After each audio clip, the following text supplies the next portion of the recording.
And we were like, hey, we've always done this. What if we had a different kind of hook? What kind of hook could we have to pull people into our booth?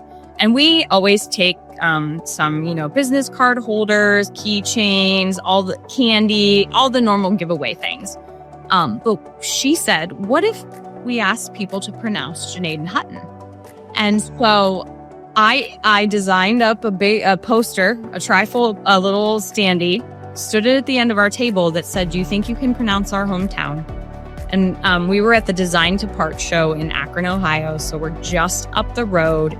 And we consistently, all day, both days at the show, had people stopping and taking that bait, coming right in, and then ending up picking up a part and saying, oh, you do powder coating as well. Oh, this is turret punch. That's really cool. Oh, you laser cut in the house as well. Yes, all of these are pieces of what we have available.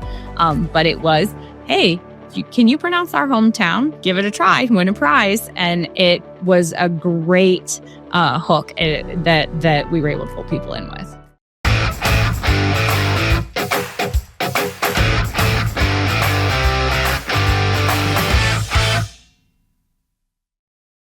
Thank you for joining the Missing Half podcast, where we're discovering what's missing in manufacturing and B2B marketing. I have a very special guest today, Kait Gallagher-Wilsterman. She's a marketing and communications relations manager for TuscoMFG in, I'm going to try it, Ohio. Hooten, yeah. Ohio. Yeah, in Ohio. And then there's this other word we're going to talk about here in a minute.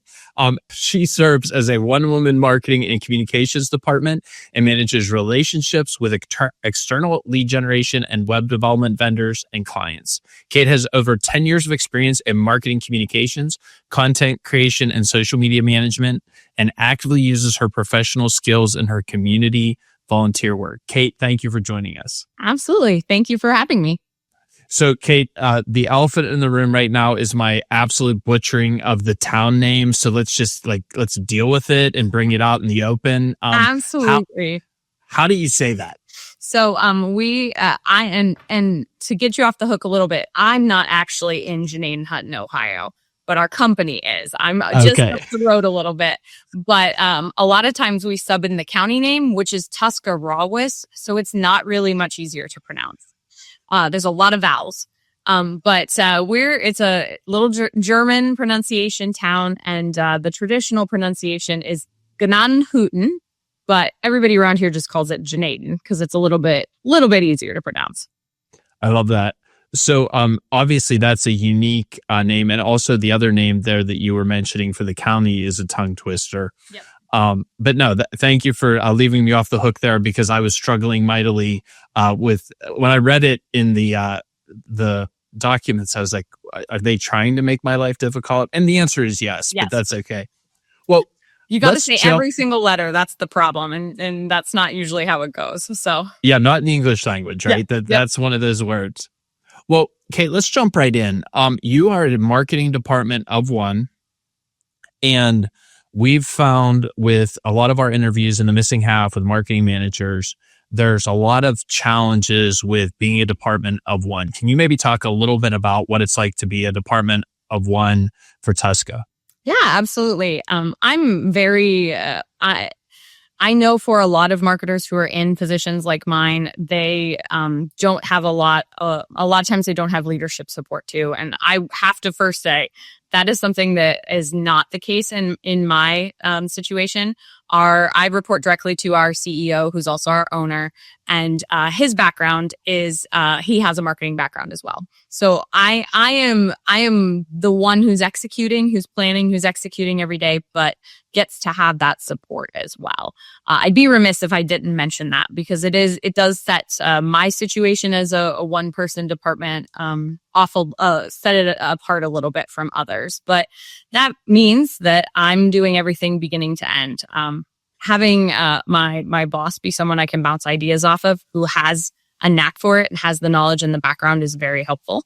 As anybody who is that marketing is the one person department and siloed, where nobody really understands, it's a whole different animal. So for me, it's, everything from that strategy planning to the execution, to the content creation, to managing the social pages, to our internal communications, as well as our external. And I think that's something that a lot of us overlook and don't think about when we're getting into especially manufacturing marketing, is that internal customer that you have, your associates and their friends and their families. But we've also seen so much of recruitment moving into the marketing sphere in manufacturing and what we're having to do in recruitment. So I work very closely with our HR department as well on that front, on top of our that internal, external communication piece of it. No, I love that. And Kait, I think you've hit on something. So the Missing Half podcast is about discovering what's missing. Mm-hmm. And I think what's missing in a lot of marketing manager relationships with their companies and what is a direct predictor of success through our interviews is exactly what you just hit on. If there is someone in the C-suite, owner, founder, or in leadership who is aligned with the marketing manager position, every marketing manager that I talk to that has that same story as yours or a parallel story is happy. They feel like they're accomplishing things. They have the support of management and things which, let's be honest, in marketing, everything doesn't go always as well as we'd like it. Right. But they're winning more than they're losing. They're failing forward and learning and getting better. And with others that I talk to, if their frustration is that they don't have management support, that they don't have the C-suite or some senior level person who's really their champion, there's not only the same struggles we all have, but then there's also just a demoralization of the department and just a disconnect. I mean, I think that's such a key thing you hit on, and we've seen that trend. And when you look at that, maybe talk more about, because I think one of the things I learned when we first talked is about you guys' community focus and engagement and recruitment and retention. And we completely agree that recruitment is now a marketing effort. Maybe talk a little bit more about that and what you've done, what's worked, what hasn't, and maybe your perspective on that community engagement and recruitment. Absolutely. So before I came into my role, it wasn't so much the person in my role in my company prior to me did not do as much of the community outreach. I've really been a champion of that. Our CEO and owner, Mike Lauber, he was that forward-facing person almost all of the time. So he was the one who was out in the community, who was building the connections and doing those type of things, which is great. He has a name that's known in our community. He's been an incredible influence on our community. And that's why people come to turn to Tusco and why our name comes up frequently. But some of that could be delegated out. And what we've found, one of the biggest things is partnering with our local schools. And that is not just for we have often brought in high school students. We're very lucky. We're located directly across the street from a high school.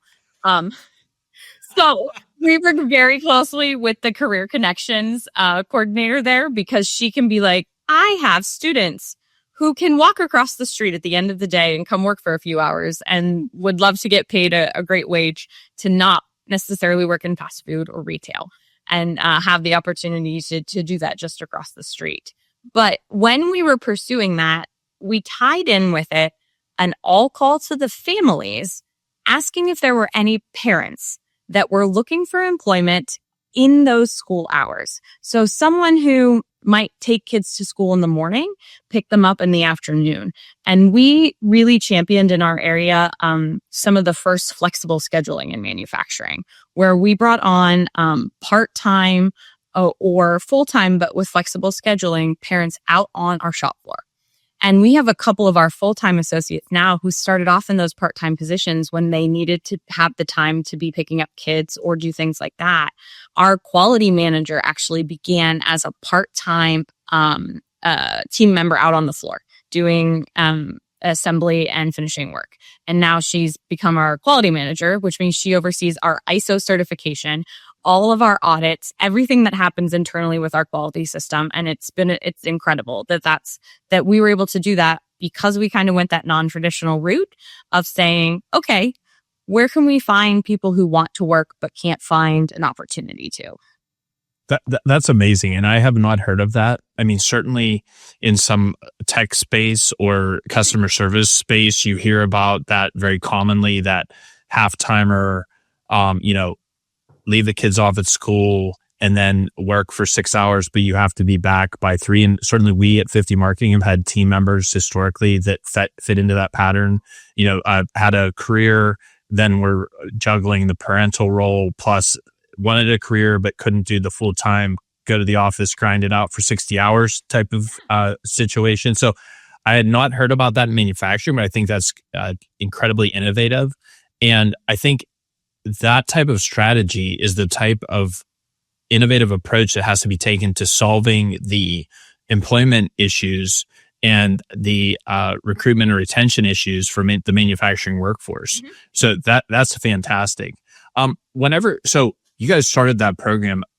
How are you communicating that in the community? Like, have you involved that communication in your marketing to help attract and recruit and then retain workers? Or how did that work? Absolutely. So we had a really cool thing happen where because of this, we landed on the Fox News channel on the morning show, getting to do an interview with 2 of our individuals who started in that program, who started out that way, and then Mike, our CEO. So they were interviewed live on the one of the morning news programs on Fox News and the Fox News channel, not like local Fox News, sure, but national. Wow. Yeah, national. It was picked up by national Fox News. And it was huge. We heard then from people throughout the community, but we had been using those testimonials from our team members who were participating and able to take advantage of that program in written, in video. We did quick snippet videos where we were posting reels, things like that out into the community. And anytime we're doing a hiring push, those are things that we bring back, and we're recycling that content because it's still true. It's still how we're operating with our part-time team members and allowing them that opportunity to be flexible. But it definitely helped to be on the national Fox News morning show. No, absolutely. And the key to those moments is daily deposits and doing the right things. And then you have those moments where you get, I would almost call that a viral moment. That wasn't your social media viral, but it was traditional viral. Mm-hmm. And that's amazing. Those are tremendous opportunities. When you can get them, you got to ride that wave as long as you possibly can. Exactly. Especially in this day and age where the news cycle is so quick and things are, and so much of it is online. This was an opportunity where we actually got to be on that traditional media, plus capitalize on it, because I'm even the joke around the office was that I can claim being a national news producer because I stood behind the laptop and made sure everything worked on our end while they were doing the remote interview. And so but I'm snapping videos and pictures, and we're cataloging that showing that what's happening behind the scenes while that interview is going on as well. I love that. That's great. Well, that's certainly something to add to the old CV that you've produced of Fox News. I love that. So let's take a little bit of a turn here and talk about, we'll take a deep dive here in that marketing department of one. What do you feel is working best for you and your team? And then maybe what's some of the challenges that you're facing with manufacturing marketing today? And I ask that broad question because I want you to just kind of let it flow and see what you run into. Yeah.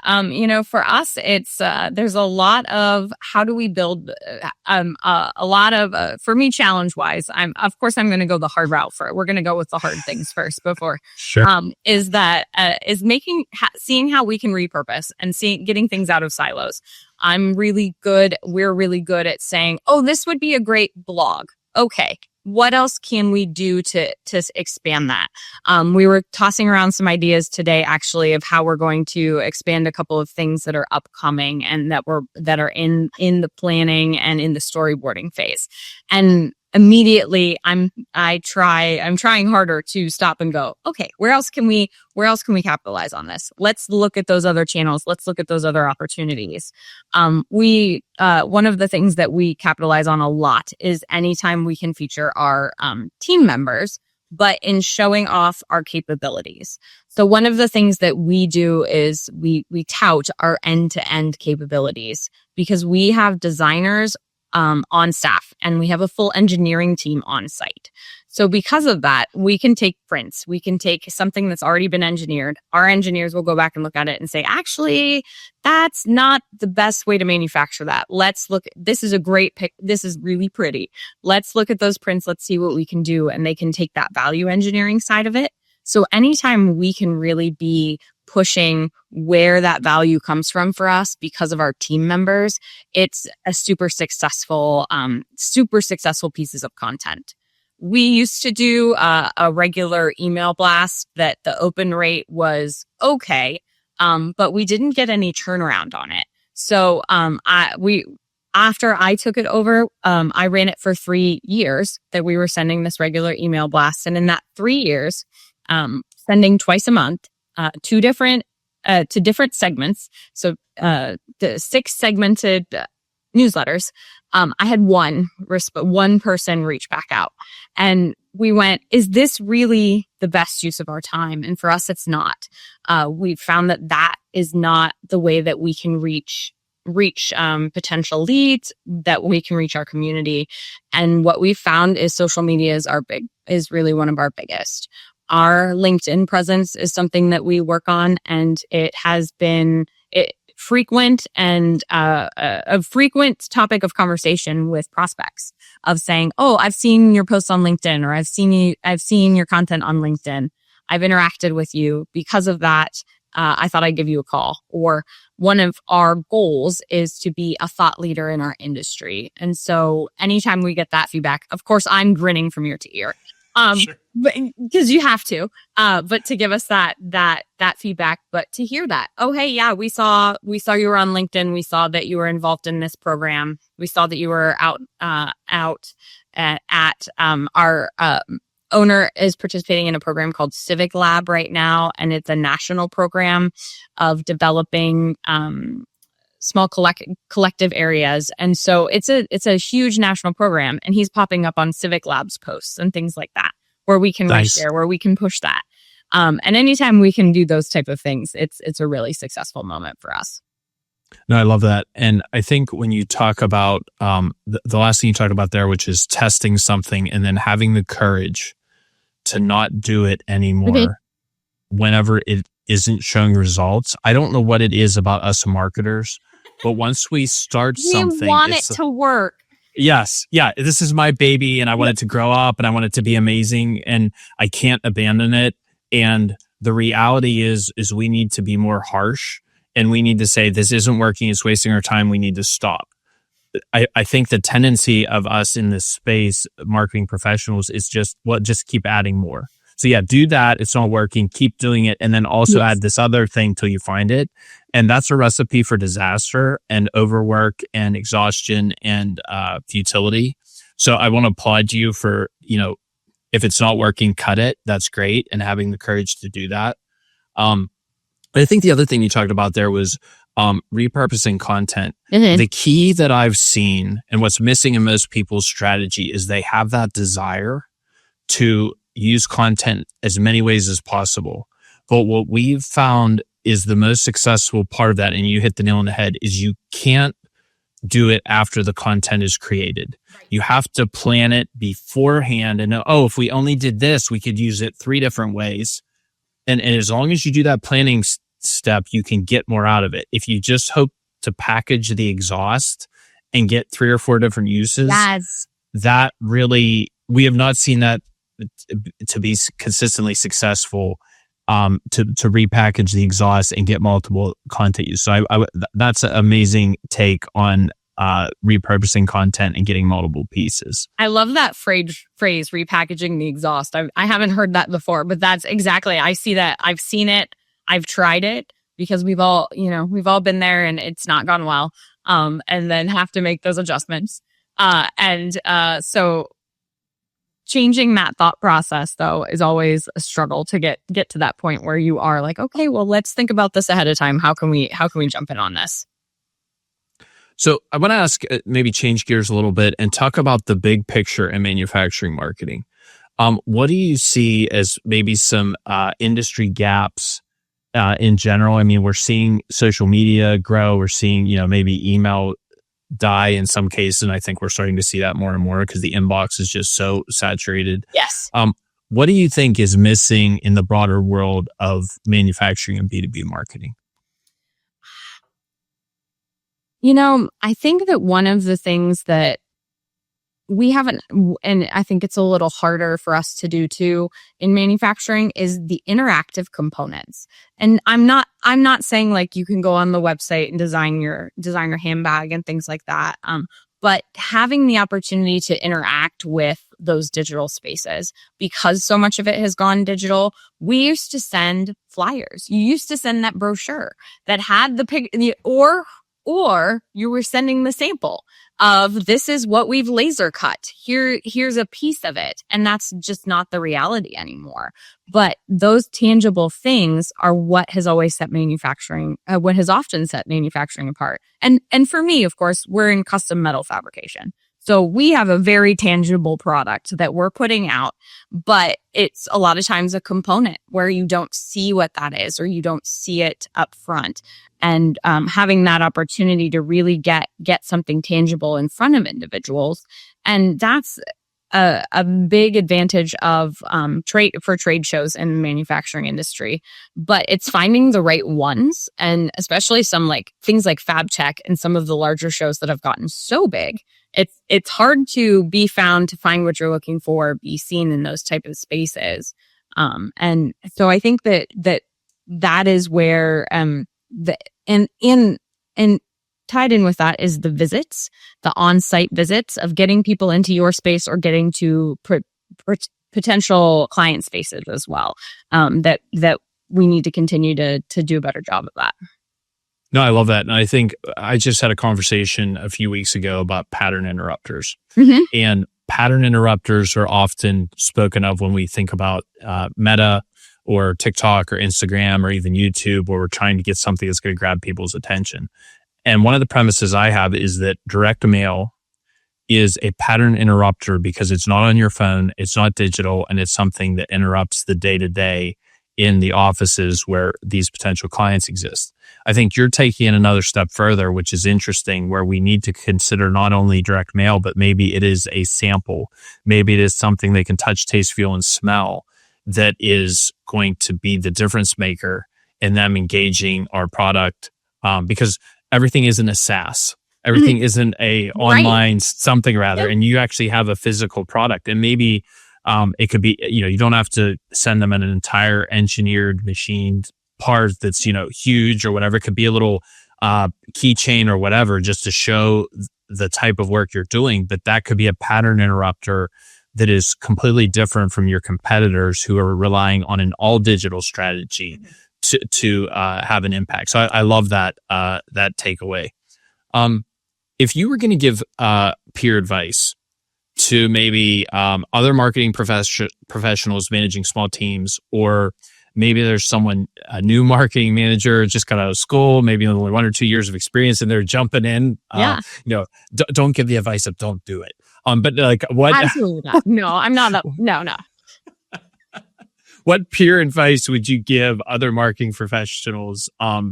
Tools or tactics, lessons you found particularly helpful? So one of the biggest takeaways for me, and I've given a couple of workshops on this, is utilizing AI tools. I know, and I have my background is arts. Is an arts side as well. So I have a very strong opinions about AI being used in the art realm. However, there are AI tools that can enhance what marketers are doing and take some of the burden of what doesn't need to necessarily be a creative mind piece out of the equation and out of the time. I am a huge advocate for things like the data analytics and pieces where you can do scheduling. Before LinkedIn had their native scheduler, I was a tried and true Loomly user, because Loomly had a scheduling component for LinkedIn, and they were one of very few on a very minimal budget compared to some of the other larger, scheduling tools. And having that opportunity where I could sit and I could bulk batch things and get things scheduled and get them ready to go, and having that opportunity, as well as with Linley, it would give insights on when our audience was most active, what was engaging, what was working, what wasn't. So having those tools, one of my other favorite AI tools is a website called TaskAid. So TaskAde.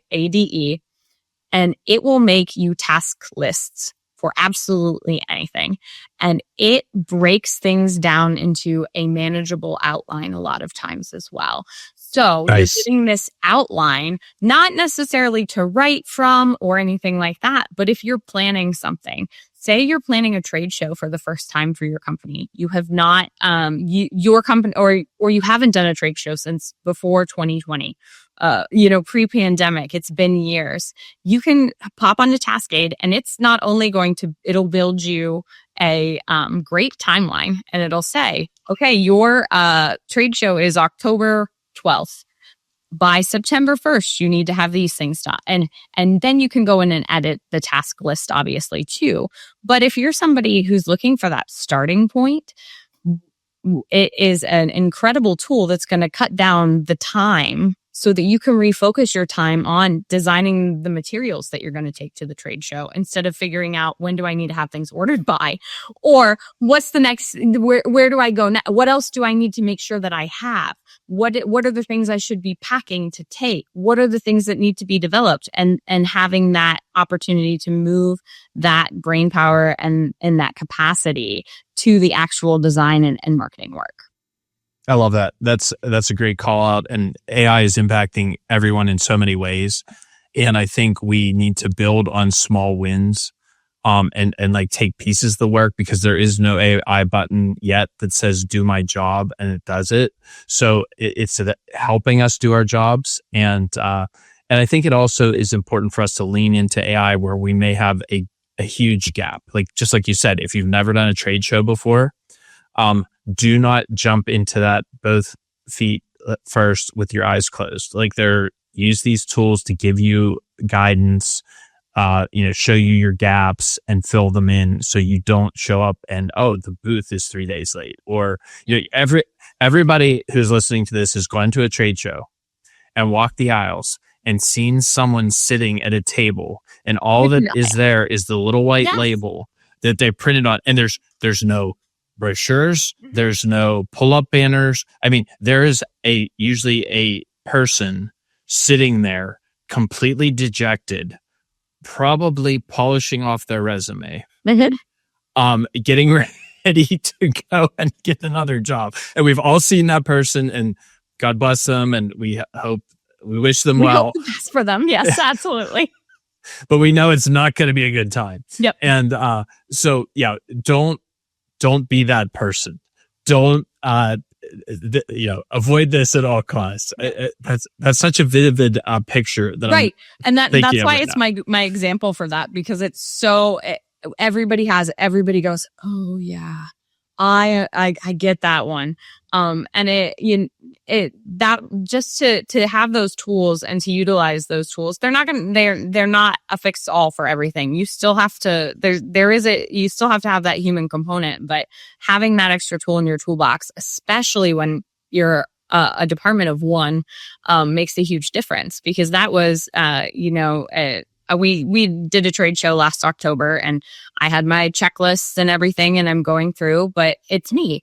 And I'm pulling in our client success specialist, and she's helping with setup and a couple other things. And I'm pulling my sales guys. Okay, you're going to be in the booth, and because you have to be there, because you have to talk about these things. That's what you do. But they're not going to decide what parts we're taking. They're not going to decide what the banners are going to look like. They're not ordering the backdrop. They're not making sure that the tables have everything, or that we bring the right things. They show up and they expect it to be there. So making sure that I've got all my boxes checked, and if I can use a tool to help me make sure I have the right boxes, it's going to save everybody some grief. Love it. Whenever you think about So we just talked about avoiding danger, right?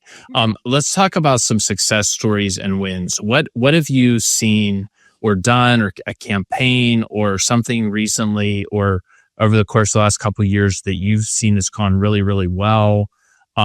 Something that exceeded your expectations? And I ask that very broadly because I just want to see what we're trying to discover, what's missing or what we don't know. So maybe just share with us what you've experienced. Well, this is my favorite, and it keeps us on kind of the trade show track, and you'll appreciate it based on based on the introduction.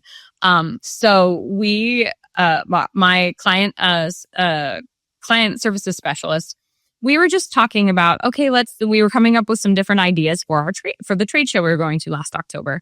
And we were like, hey, we've always done this. What if we had a different kind of hook? What kind of hook could we have to pull people into our booth? And we always take, some, business card holders, keychains, all the candy, all the normal giveaway things. But she said, what if we asked people to pronounce Junaid Hutton? And so I designed up a poster, a trifold, a little standee, stood it at the end of our table that said, do you think you can pronounce our hometown? And we were at the Design to Part show in Akron, Ohio. So we're just up the road. Our engineering team had actually designed a keychain that looks like our county. So on our sign, we had the state of Ohio with the keychain popped out, the keychain rendering. So it was metallic. It looked really cool with this kind of zoom in on it popped out of where we are located in the state of Ohio too, because nobody knows where Tuscarawas County is. They know even less where Junaid Hutton is. So we're in East Central Ohio. We're an hour and a half from Cleveland, Columbus, and Pittsburgh. We're actually in a really great location. But you don't know that reading Junaid Hutton. And so we made a sign that said, can you pronounce our hometown name, give it a try, and win a prize? And we consistently, all day, both days at the show, had people stopping and taking that bait, coming right in, and then ending up picking up a part and saying, oh, you do powder coating as well. Oh, this is turret punch. That's really cool. Oh, you laser cut in the house as well. Yes, all of these are pieces of what we have available. But it was, hey, can you pronounce our hometown? Give it a try, win a prize. And it was a great hook that we were able to pull people in with. I love that. And I think when we think about trade shows, I feel like there's been a de-emphasis of innovation in the trade show market because of COVID, because of that whole disruption. Mm-hmm. Our experience here in the last 18 to 24 months is that trade shows are back. Business is booming. I mean, the attendance is through the roof. And we as marketing managers and professionals need to go back to the well of innovating at the trade show. And it's not, okay, having a video. Yeah, okay, there's table stakes, right? But then having something unique that's going to help you stand out in a crowded marketplace. Because if you're at Fab Tech and there's a lot of people there and you're going to have to be different. Hopefully you're not sitting there with just the white, the chair, the table, and the white. Your name tag. Yep. Yeah. But then let's assume we're going beyond that to like having a nice booth and staff and maybe some pictures, product, and all that stuff. But no, I love that unique approach, and I guarantee people will respond and remember, hey, wait, what was that outfit that had the Junaid Hutton? What was it? I mean, you're just trying to be memorable. And I think that's amazing. I'm just envisioning right now a social media campaign where people are trying to pronounce it. Like, I don't know if you ever did that, but that would be amazing. I haven't on a social media side of it. We just for the in person, but it was so funny to get to listen to people try and say it and then end up having those deeper conversations with them.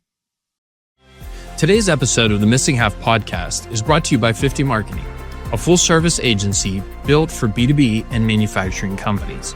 Our team provides tailored strategies and services, from branding and websites to content, social media, and video, to help you grow with clarity and purpose. Visit 50marketing.com to schedule a free consultation. So we do something here at 50 Marketing as well that's somewhat similar in trying to create memorability. Mm-hmm. So 50 marketing is based on, in 1896, John Wanamaker, the father of modern advertising, said half or 50% of my advertising is wasted. I only wish I knew which half.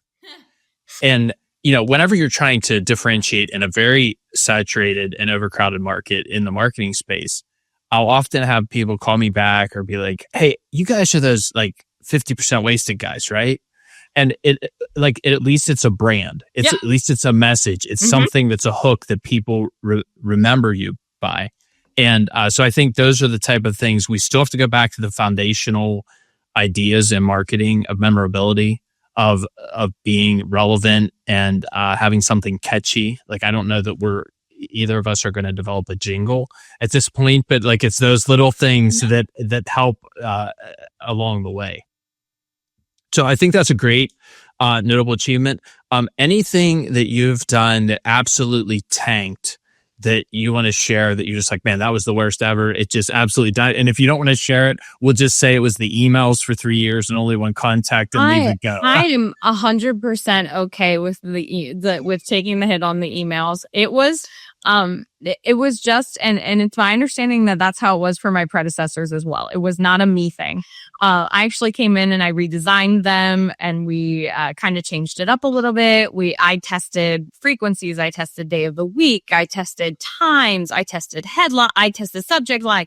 It was one of those things that it was an ongoing.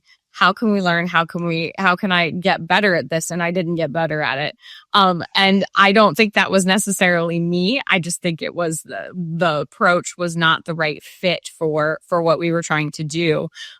So it was tough. It was a tough hit, but when we actually, and I kind of got lucky, and I'll admit this. When I came into my role, we have traditionally been one of our niche markets is custom retail displays.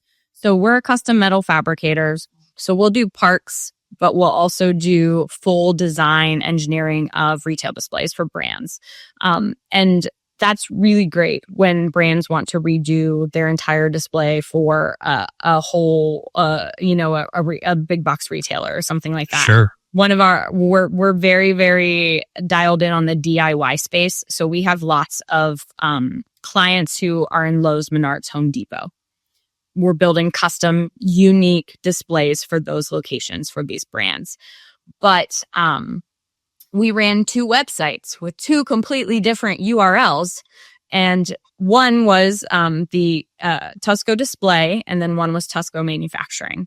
And although everything was manufacturing, we dumped more money into the display side because it was the more prominent. It was a larger percentage of our larger market share for us.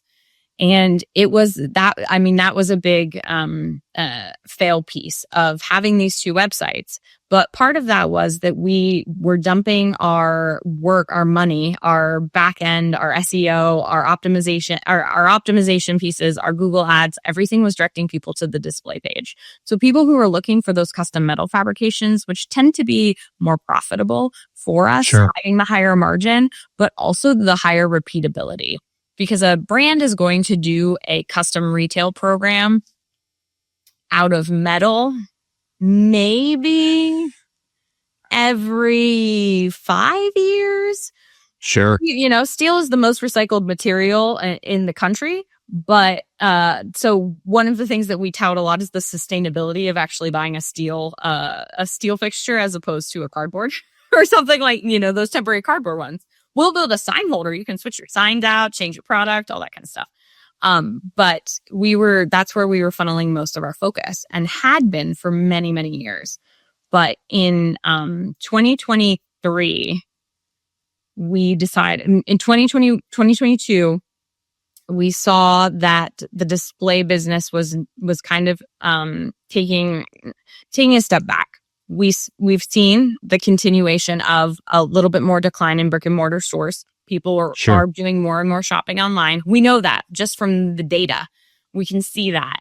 So we said, okay, let's pivot a little bit. Let's see what we can do in that custom fabrication space. And let's look at that as opposed to focusing on the retail displays. So I undertook project managing a complete new website build. So, and our websites were were built on a terrible platform that was proprietary to this company. It was awful. So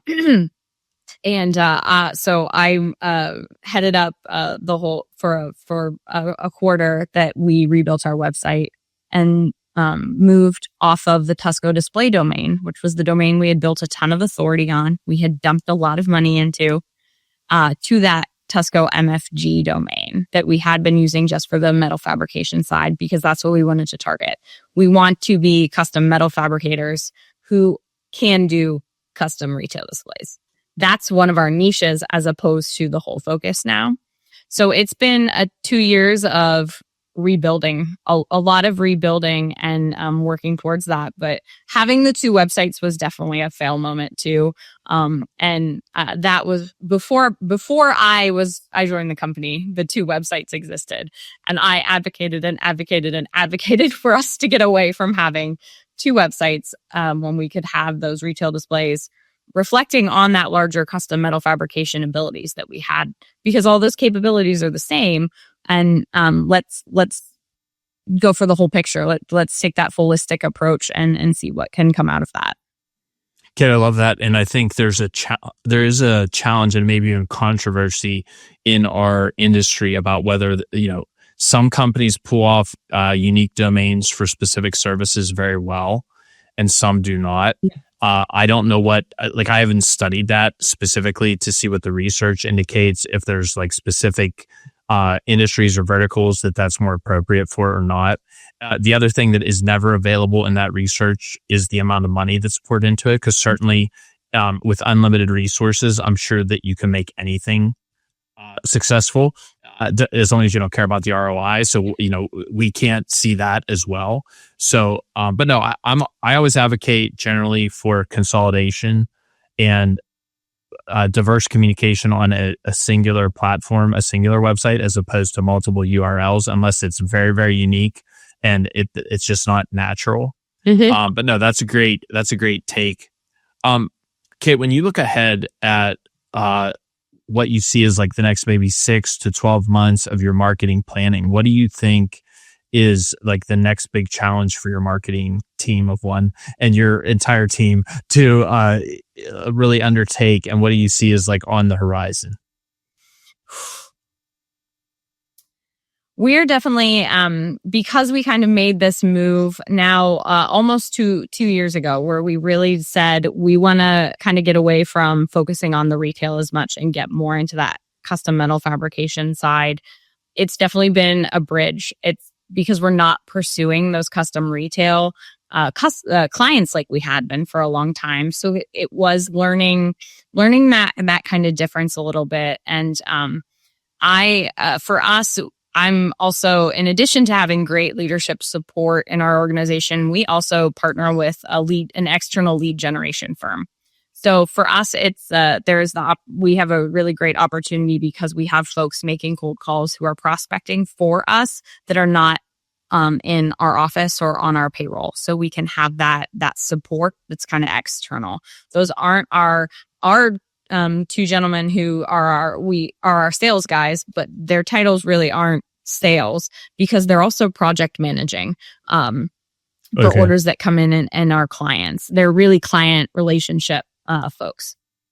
So Kait, that's interesting that you bring up something that I think a lot of companies are really afraid to do, which is engage lead generation agencies that have dedicated SDRs or BDRs, whatever you're going to call them, sales development reps, business development reps, who are calling and developing leads that then your senior salespeople can then nurture throughout the sales process once they're a sales qualified lead. Could you maybe talk about that process, maybe how you got started in it, what you found to work, what to not work, and just kind of give us an overview of that process? Absolutely. So we work with a company that's out of New York. They're located in New York State, but they had joined PMA, which is the Precision Metal Forming Association. And PMA is their headquarters is located in Independence, Ohio. So it is just about an hour away from us. And so we participate in a lot with PMA. And PMA sent out, hey, we have a new member, and it's this company, Athena SWC.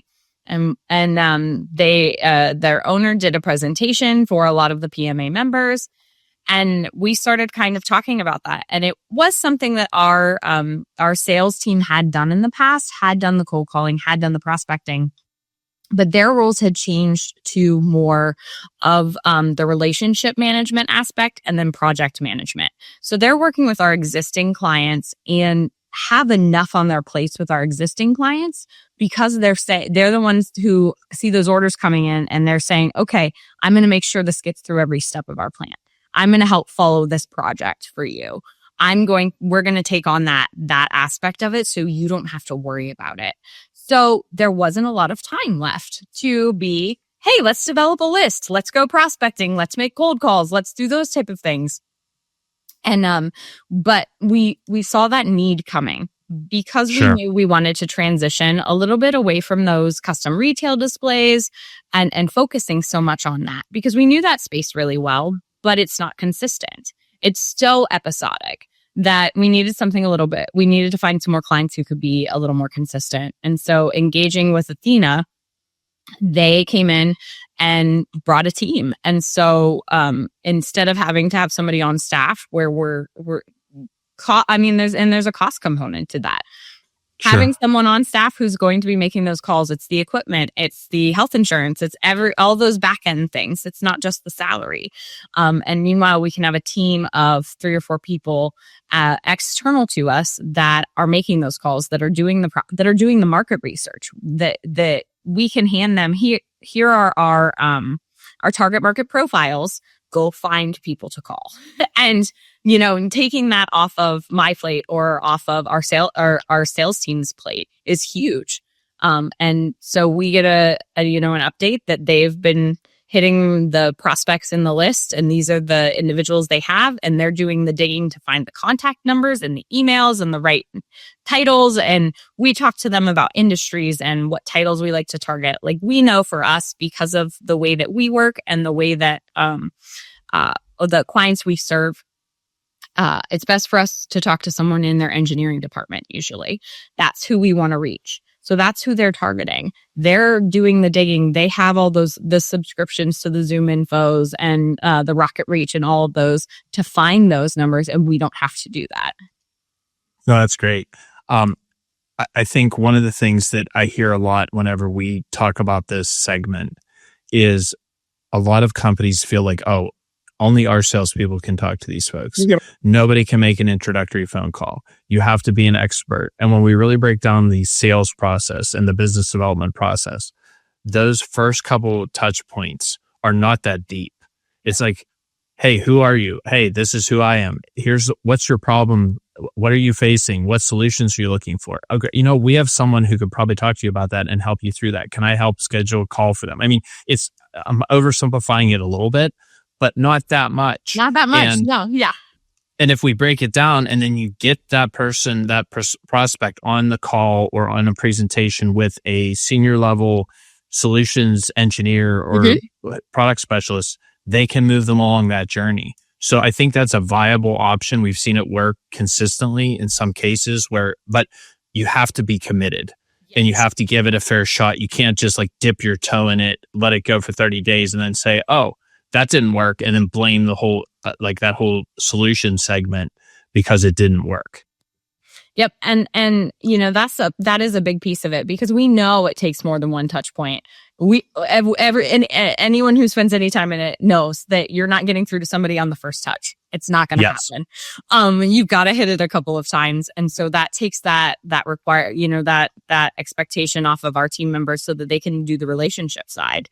And one of the other benefits that we found from it too is that we sometimes will punt a cold lead to them. So if we get something that comes in through our website and maybe we make a couple of connections with them and then it goes dead, we don't hear anything, we're not able to connect again, they're not return anything like that, but we could really help them. That's usually what we see, is that we're like, oh, we could really be a good partner for you. and we're trying to sell ourselves to these potential clients, but we're just not making that connection, we'll send those leads back. So they're a little warm, they're lukewarm for us at that point, but they have the ability to then pursue that on our behalf too. So that, like you said, once they go through that first level, and then they can come back to our senior sales team that can say, hey, absolutely, let's continue to walk through this process together. Here's some more information. And part of the thing with part of the for us, the appeal of Athena, our partner organization, is that they specialize in manufacturing.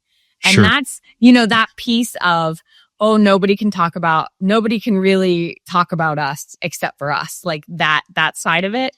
They, when the way that they break things down is everyone who's working on your team works on metal fabrication clients. They're not necessarily, we all have NDAs and all of those pieces, of course, but Sure.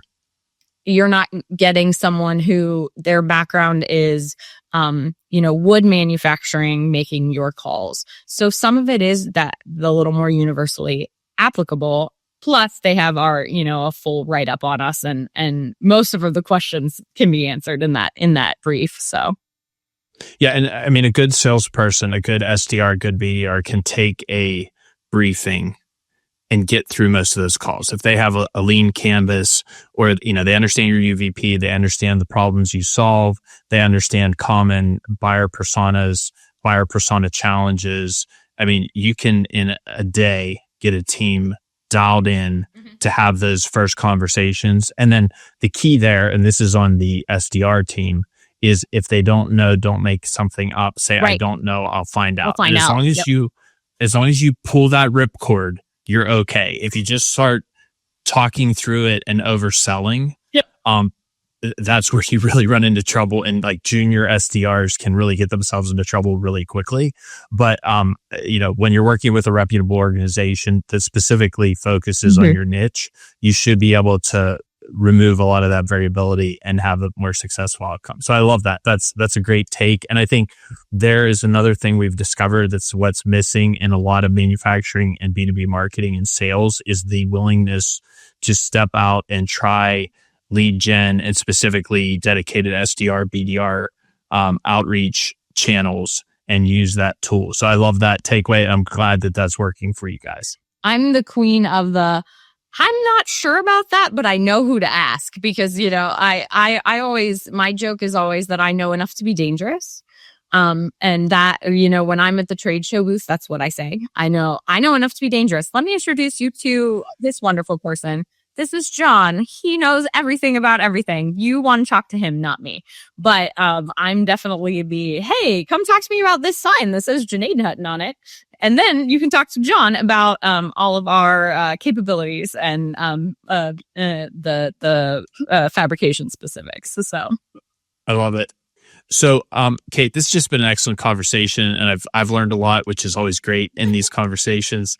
I want to give you an opportunity to do two shameless plugs because we're all about shameless plugs on The Missing Half. So, one, where can people find you and learn more about you to connect with you personally? Yeah, absolutely. I'm on LinkedIn. I have a really long name. In addition to living in a really long town, having a really long town name.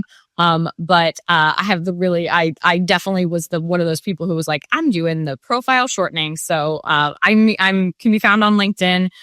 My handle is Kait GW. So it's KAITGW. I love building connections, especially in manufacturing and in anything out in the community as well. And I love being an advocate for the manufacturing industry as well as my neighbors and my hometown too. LinkedIn is the best place to track me down. Or if somebody wants to reach out to me, my email is the same, kaitgw@TuscoMFG.com. And that's also available that's listed on our website too.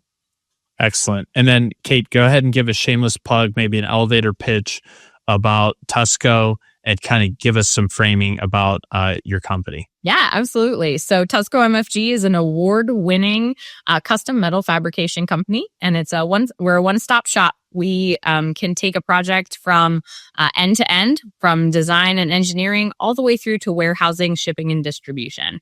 We offer on-site warehousing, so we will drop ship. That has been a great especially for our custom metal fabric or our custom retail display clients, because maybe they don't want to have every single display that's going to every Lowe's in North America sitting in their warehouse and shipping it twice. So we'll keep it in our warehouse and then we'll ship it to every Lowe's that you need. So we have a really robust shipping and distribution program as well. And we're ISO 9001 2015 with design certified. So we go through ISO audits. We have a huge and robust quality system. We're consistently new prospective clients find that about us when they come in to conduct their own quality audits. We've just had 2 happen recently where the clients left and said, robust is one of the words that they use a lot of our robust quality system. So, we're located in a great spot. We're within 75% of the retail doors in North America and 350 miles of a lot of ports as well. So we've got a good location right in the heart of Ohio and a 125,000 square foot manufacturing facility where we can do everything from that laser cutting to powder coating in-house. That's amazing, and you did a great job there on both. And I guess should we be surprised that marketers can give a good elevator pitch? Right. Probably not, but because maybe that's like hey, that didn't go so well. Maybe we need to think about something else. Yeah. But no, you did an excellent job, Kait. Well, it has been an absolute pleasure to talk with you on these subjects. It's very exciting to hear about how you guys are innovating not only in the products you deliver, but with your recruitment marketing. I think that's amazing. And then your fractional or hybrid work model in the community, I think that's amazing. And then also, we talk to very few manufacturing companies that are embracing SDR and BDR use. And I think that's commendable. And I think that that'll serve you well as a differentiator for your company as you move the marketing and sales efforts forward. So yeah, it's been exciting to talk through that. Yeah, thank you. It was a great afternoon. I appreciate being a guest. Well, thank you, Kait. And thank you for joining the Missing Half podcast, where we're discovering what's missing in manufacturing and B2B marketing. Like, share, subscribe. Have a great day.